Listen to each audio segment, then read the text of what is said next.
Agora a gente volta para Brasília, porque o ministro Alexandre de Moraes, do Supremo Tribunal Federal, suspendeu nesta sexta-feira o decreto de Bolsonaro que reduzia o IPI na Zona Franca de Manaus.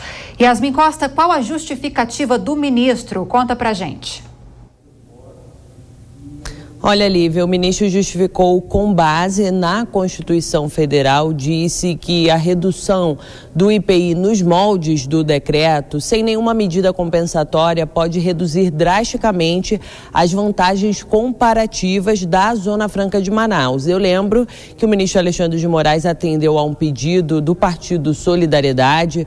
A legenda foi ao Supremo Tribunal Federal questionar 3 decretos do Executivo que aumentavam o desconto do IPI, passando de 25% para 35% esse valor de desconto do IPI em todo o país. Inclusive, o vice-presidente aqui da Câmara, o deputado Marcelo Ramos, durante essa semana, ele foi ao Supremo Tribunal Federal junto com a bancada do Amazonas, ele que também é parlamentar do Amazonas, foi conversar com o ministro Alexandre de Moraes, que é o relator dessas ações que pedem a suspensão do decreto, e aí os parlamentares eles foram apresentar as preocupações com relação a essa possível redução do IPI em todo o país e que poderia prejudicar, segundo eles, a Zona Franca de Manaus. Hoje, com a decisão do ministro de suspender parte do decreto, o vice-presidente aqui da Câmara, o deputado Marcelo Ramos, comemorou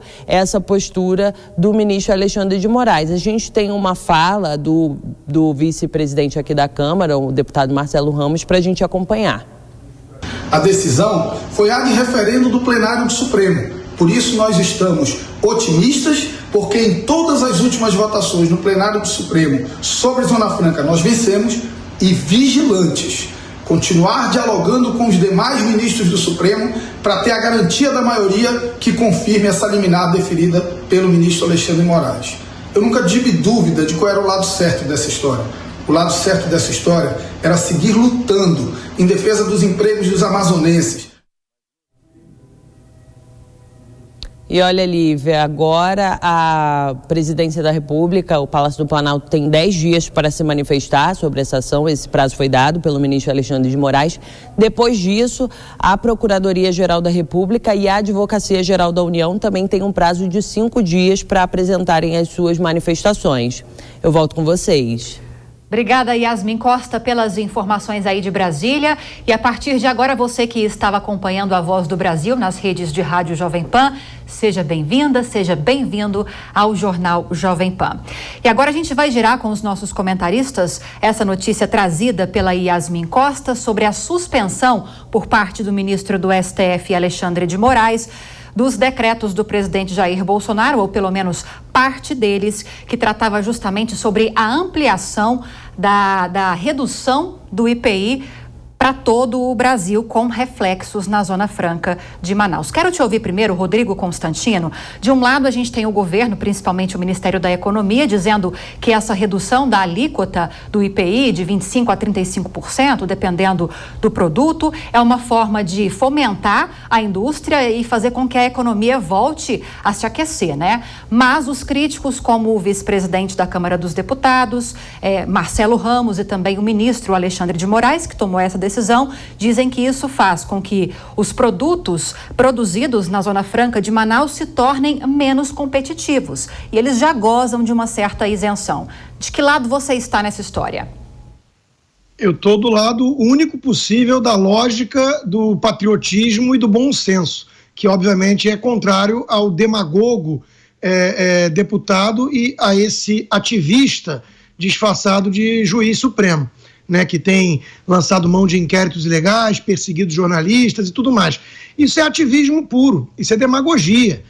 Veja, quando prefeitos e governadores subiram impostos no meio de uma pandemia, o Supremo ficou quieto. Agora, atendendo a uma provocação de um partido de esquerda sindicalista, eis que o Alexandre de Moraes, numa canetada, impede a redução de imposto para a nossa indústria, com a alegação de que isso vai tornar menos competitivo o Manaus. É bizarro, é simplesmente absurdo uma coisa dessas. Se continuar nessa toada, se ninguém conseguir colocar algum tipo de freio, usar o mecanismo de freios e contrapesos institucional para colocar limite nesse abuso de poder, nesse ativismo todo, daqui a pouco a gente pode suspender eleição a presidente no país. Para quê? Não precisa mais, bota logo Alexandre como imperador e ele vai decidir toda a política, inclusive econômica, do governo eleito com 58 milhões de votos. Isso é inaceitável. E para além dessa discussão jurídica, Miguel Daúde, desse avanço, como apontou o Constantino, um avanço do judiciário, como ele vê, sobre as prerrogativas do executivo e do presidente Jair Bolsonaro, queria saber de você o que acha da medida em si, dessa redução do IPI ampliada para todo o país. Bom, eu acho que nós precisamos entender claramente ali que Manaus, pela sua distância do centro do país, ele tem a Zona Franca, em que ele faz o sistema drawback. O que é o sistema drawback? Você importa produtos, né, fabrica, monta esses produtos e exporta esses produtos sem tributação. Quando você iguala o imposto com todo o país, essa capacidade que Manaus tem de fazer as operações de drawback, que isso já vem há muito tempo, ela se anula. Então, eu acho que isso aí tem que ser visto com muita atenção. Eu respeito muito o que o Constantino falou, mas a questão aí não é política, é uma questão técnica, pura e simplesmente técnica. Se você reduz o imposto, você prejudica a essência da Zona Franca de Manaus, que é fazer drawback para o mundo, é o que dá sustentação para aquela região distante e fora de comunicação do Brasil. Você não tem uma logística que pode sustentar aquela região. Com esse imposto, sem dúvida nenhuma, prejudicaria.